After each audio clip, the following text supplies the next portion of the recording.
Kisah pelarian Johnny Indo yang legendaris itu bahkan sempat diangkat ke layar film dengan Johnny Indo sendiri sebagai bintangnya.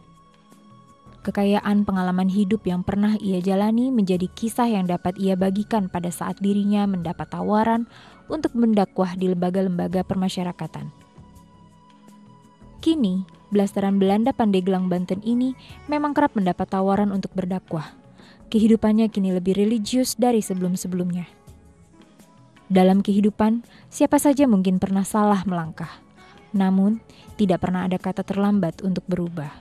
Awalnya memang kisah nyata pelarian Nusa Kambangan difilmkan yang dimotori oleh dua orang menteri Republik Indonesia ini. Pertama Menteri Kehakiman, Bapak Ismail Saleh. Kemudian dua Menteri Penerangan, Bapak Harmoko. Bahwa film ini sebagai contoh agar masyarakat jangan mau melakukan tindak pidana. Karena yang jadi korban adalah keluarga, istri dan anak-anak. Film ini maksudnya mendidik supaya orang jangan seperti Johnny Indo waktu itu. Mudah-mudahan Johnny Indo yang sekarang berbeda seperti itu. Ya, saya kadang-kadang merenung apa sih Johnny Indo, main film udah, jadi ustadz udah, ya, bertualang udah segala macam. Kekayaan pengalaman hidup saya ini saya limpahkan untuk karya sumbangsi saya buat nusa dan bangsa. Di dalam politik pun saya pikir saya bisa. Karena saya lihat masih banyak koruptor, masih banyak orang berbuat jahat untuk bangsanya sendiri. Sedangkan saya berjuang mati-matian sampai di penjara untuk meratakan kesejahteraan rakyat. Oleh sebab itu, maka saya kuliah lagi, saya mencalonkan diri untuk jadi kepala daerah di suatu provinsi. Mudah-mudahan ini akan terlaksana dan menjadi contoh bagi orang lain. Tentu saya sebagai manusia biasa butuh biaya hidup. Tidak ada yang mendukung, saya tidak punya gaji dalam satu pekerjaan, tetapi saya punya keahlian. Saya mengasah batu cincin, di mana alam Indonesia ini kaya. Di Banten, di Garut, di Gombong, bahkan di pulau-pulau lain. Banyak batu cincin, kenapa enggak kita buat satu hiasan, buat figur. Kenapa enggak kita buat satu hiasan, buat dari bahan batu-batu akik.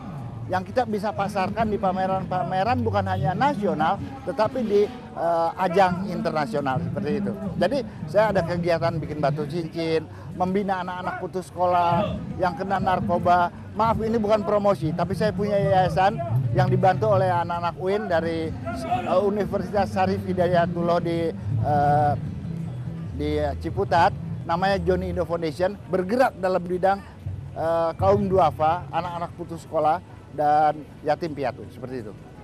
Tentu setiap perjuangan kita di dalam melaksanakan amanah dari Allah Subhanahu wa taala adalah selalu mencari kehidupan yang lebih baik.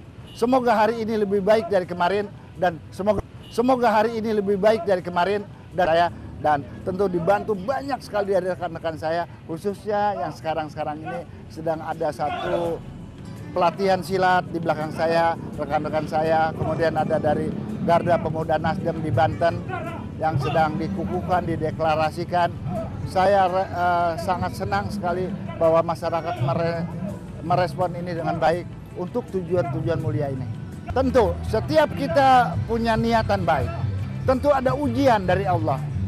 Ada permasalahan yang timbul, apakah itu dari keluarga, dari istri, dari lingkungan. Ada ujian-ujian yang pahit, jadi sehingga dalam ujian-ujian ini kita harus tabah, harus istiqomah. Bagaimana? Kalau kita diuji, jangan putus asa, jangan kembali ke jalan hitam, jangan berbuat jahat lagi, tetapi berbuat selalu kebaikan-kebaikan.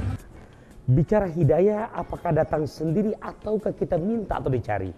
Bahasa Quran dalam surah Al-Qasas ayat ke-56, Allah telah abadikan, innaka la tahdi liman ahbabta walakinallaha yahdi may yasha. Apa maknanya?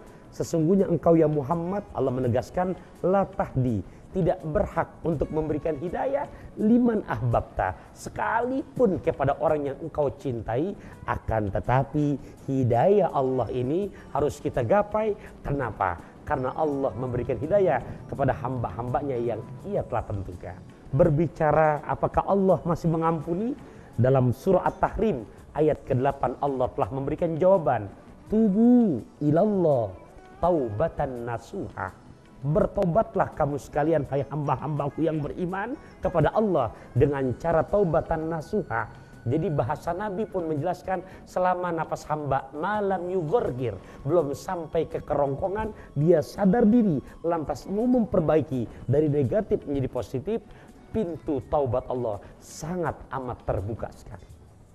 Nah pemirsa Metro TV dimanapun Anda berada, mudah-mudahan inspirasi Ramadan ini betul-betul menjadi inspirasi yang baik, yang positif, sehingga selalu bisa meningkatkan kualitas ibadah kita kepada Allah Subhanahu wa Ta'ala. Dan akhirnya saya undur diri, ikan belanak, ikan bandang, kalau kurang enak jangan gerendang. Akhirul kalam, wassalamualaikum warahmatullahi wabarakatuh.